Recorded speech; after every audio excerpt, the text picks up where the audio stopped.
What if everything you've been told about work, money, and fairness was a lie? You wake up, go to work, put in your hours, your effort, your life, but someone else, hidden, distant, untouchable, creates the very money you're working for. And not just that. They profit massively while your wages barely keep pace. It sounds like a conspiracy theory, but what if it's just the reality of how our financial system was built? Today, we're going to pull back the curtain and reveal how the social contract, the promise that effort equals reward, has been broken. And more importantly, how history shows us it's not just a glitch. It's a system designed to favor the few at the expense of the many. To understand this, we have to go back centuries. Long before modern banks and digital money, human societies operated on trust and tangible wealth: gold, silver, land, labor. People worked, and their labor was exchanged for goods, services, or wages. Then came banks. At first, they were simple, a safe place to store gold. But over time, something extraordinary and dangerous happened. Banks discovered they could create money out of nothing, not just lend what they had, but actually generate it through a system called fractional reserve banking.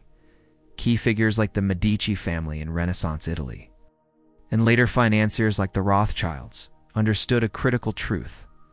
Controlling money meant controlling societies. Governments borrowed. Wars were financed. Economies expanded, but the real power didn't lie with the kings or the people lay with those who could create credit. Here's the twist.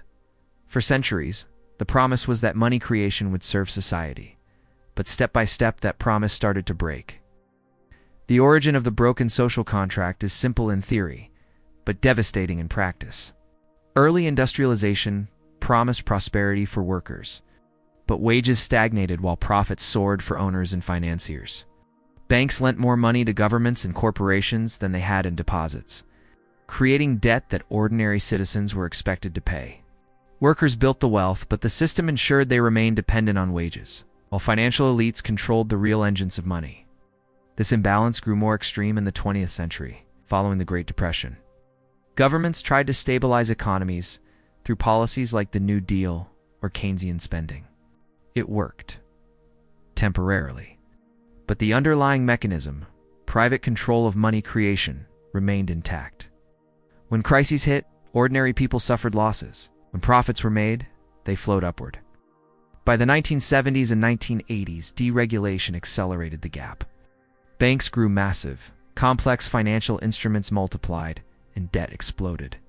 Governments no longer merely borrowed for infrastructure, they became instruments of financial engineering. Ordinary citizens took on mortgages, student loans, and consumer debt. All while banks and corporations leveraged newly created money to grow wealth far beyond what most could imagine. Modern parallels are striking. In the last 2 decades, crises like the 2008 financial collapse exposed the same pattern. Banks were too big to fail and rescued with trillions of dollars in public funds. While homeowners lost their homes, jobs, and savings, the public absorbed the risk. The private elite reaped the reward. Today, even with digital currencies and central bank interventions, the core imbalance remains. You work, they create the money, and the cycle repeats. The data is shocking.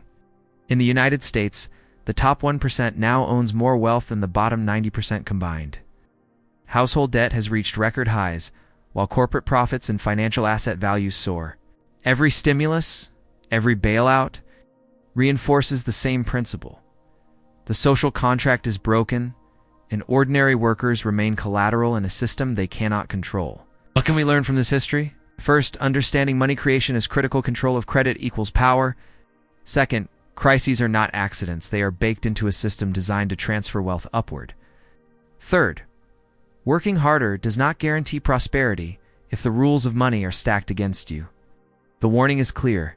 If we do not rethink the structure of finance, this cycle will continue. And future generations will inherit debt, inequality, and a fractured social contract. And so, the question remains, how do we reclaim a system where effort is rewarded fairly? And money serves society, not the other way around. It's not easy, but awareness is the first step. If this exploration changed how you see work, money, and fairness, Subscribe for more deep dives into the hidden forces shaping our world. The story isn't over an understanding, it is the first step toward reclaiming control.